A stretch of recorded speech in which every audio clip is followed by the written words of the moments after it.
किधर बैठना है भाई आसिफ साहब? भाई बैठिए ना, आपकी चेयर वही है साहब।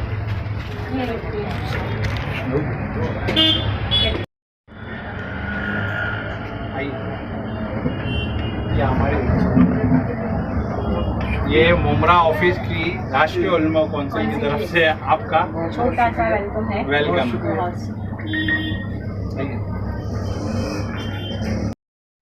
अस्सलाम वालेकुम, मैं आसिफ कुरैशी, राष्ट्रीय उलमा कौंसिल पार्टी महाराष्ट्र प्रेसिडेंट। आज हमारी मुमरा की ऑफिस का इफ्तिताह हमारे हुज़ैफा आमिर रशादी जी के हाथों से हुआ है, जो अलीगढ़ मुस्लिम यूनिवर्सिटी के सेक्रेटरी हैं और एक डायनामिक लीडर हैं, जिनकी प्रेरणा लेकर हम हमारे काम करते हैं।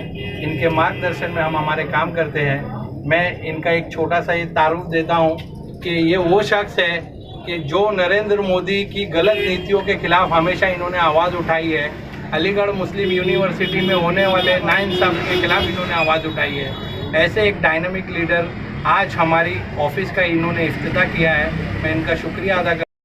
रशादी साहब, आप अल्हम्दुलिल्लाह यहाँ तशरीफ़ लाए, आपका इस्तकबाल है और इस दफ्तर का इफ्तिताह आपने किया। अभी जो मौजूदा सूरत हाल है और करीब यहाँ पर कॉर्पोरेशन के इलेक्शन भी होने वाले हैं, तो क्या हिकमत अमली आप लोग बनाने वाले, आपकी पार्टी बनाने वाली है?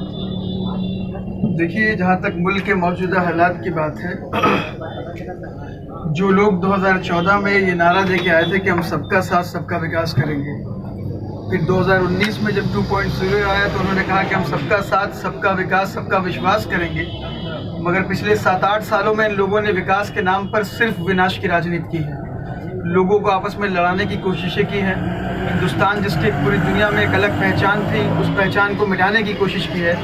धर्म का सहारा लेकर के लोगों को आपस में लड़ाया है और उसी के खिलाफ उलमा कौंसिल की जहाँ तक बात है, राष्ट्रीय उलमा कौंसिल की, उलमा कौंसिल का इस्टेब्लिश ही जुल्म के खिलाफ हुआ। कोई प्लानिंग के तहत पॉलिटिकल पार्टी नहीं बनाई गई।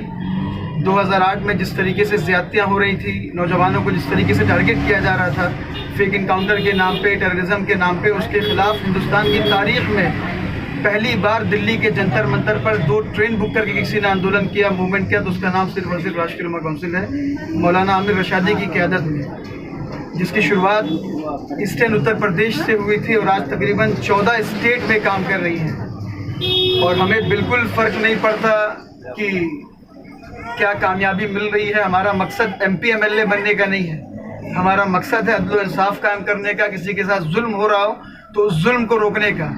और हम लोगों ने कभी कास्ट, मजहब, जात को नहीं देखा। रशादी साहब, ऐसा है कि जब तक आप MP या MLA नहीं बनेंगे, आप ऐवान में नहीं पहुंचेंगे, तो ये तो अच्छा मकसद है कि आप लोग जुल्म को रोकना चाहते हैं, बिल्कुल। लेकिन जब तक ऐवान में नहीं पहुंचेंगे तो मजबूती और ताकत कहाँ से फराम होगी?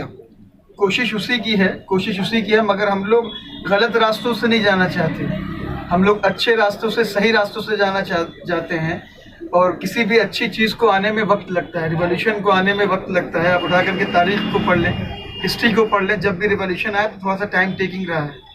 तो हमें उम्मीद है, अभी परसों 4 अक्टूबर को हमारा फाउंडेशन डे भी है, 13 साल हमारे पूरे हो रहे हैं और मुझे उम्मीद है कि 13 साल कोई बहुत बड़ा वक्त नहीं है।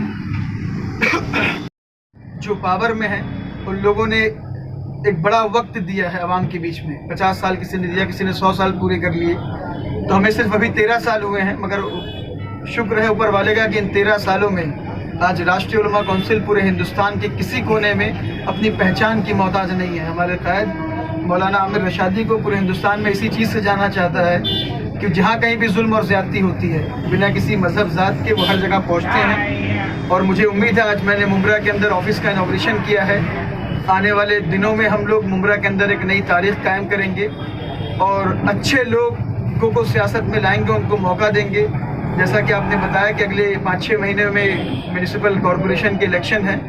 मुझे उम्मीद है कि हमारी यहाँ की यूनिट, यहाँ की स्टेट संगठन, ऑर्गेनाइजेशन बहुत बढ़ चढ़ के उसमें हिस्सा लेगा और इंशाअल्लाह एक नई तारीख कायम करेगा मुंबई, महाराष्ट्र, थाने के अंदर और इतराफ़ के ज़िलों में, पूरे महाराष्ट्र में। जिस तरह योगी आदित्यनाथ जो वहाँ के मुख्यमंत्री हैं, और एक तरफ तो इल्ज़ाम लगाते हैं मुस्लिम तुष्टीकरण का दूसरी पार्टियों पर, लेकिन आप देख रहे हैं कि जिस तरह नाम वहाँ बदला जा रहा है, या और जो मॉब लिंचिंग और जो दिगर जो अवामिल जो हैं, जो अक़लियतों के खिलाफ जा रहे हैं, इसके लिए राष्ट्रीय उलमा कौंसिल वहाँ पर क्या महाजराई कर रही है? हमने हमेशा जुल्म के खिलाफ आवाज़ उठाई है। जो लोग डेवलपमेंट के नाम पे वोट मांग करके आए थे, उन लोगों ने ऐसे लोगों को चीफ मिनिस्टर बनाया कि जिनकी बुनियादी जिनकी पूरी पॉलिटिक्स ही अगर आप देखें तो वो कम्युनलिज्म पर है। लोगों के खिलाफ जहर उगला है, खास तबके को लगातार टारगेट किया है। और पिछले 4.5 सालों में जिस तरीके से उत्तर प्रदेश के अंदर ज्यादती की गई है, जुल्म किया गया है, हर तबकों के ऊपर किया गया। मैं किसी धर्म की बात नहीं करता, चाहे वो हमारे किसान हों, चाहे वो हमारे स्टूडेंट्स हों। आप सोचिए कि पिछले 5-6 सालों में प्रदेश के अंदर, देश के अंदर किसी ने अपोजिशन का रोल अदा किया तो वो स्टूडेंट हैं। स्टूडेंट लीडरशिप है। मेरा ताल्लुक अलीगढ़ मुस्लिम यूनिवर्सिटी से है। हम लोगों ने जब इनकी गलत चीज़ों के खिलाफ आवाज़ उठाई, इनकी ज़्यादती के खिलाफ आवाज़ उठाई, तो वहाँ के 6000 स्टूडेंट पर इन लोगों ने मुकदमा किया और इस सोच के साथ किया कि ये लोग डर जाएंगे, दब जाएंगे। बल्कि 3 महीना हम लोग जेल भी रहे, तो ये सोचे कि हम लोग को डरा ले जाएंगे, धमका ले जाएंगे। तो मगर स्टूडेंट यूनिटी, स्टूडेंट पावर बहुत बड़ा होता है। इनके जेल डालने से हम लोग कमज़ोर नहीं, मजबूर नहीं, बल्कि और मजबूत होकर के निकले हैं और मजबूती से इनके खिलाफ आवाज़ उठाएंगे। और मुझे उम्मीद है कि आने वाले उत्तर प्रदेश के चुनाव में तमाम बहुत तेज़ी से बदलाव की तरफ बढ़ रही है। इन फासिस्ट ताकतों को सत्ता से उखाड़ फेंकेगी और अच्छे लोगों को चुन करके लाएगी, जो लोगों को आपस में लड़ाना नहीं चाहते बल्कि जोड़ना चाहते और विकास का काम करना चाहते।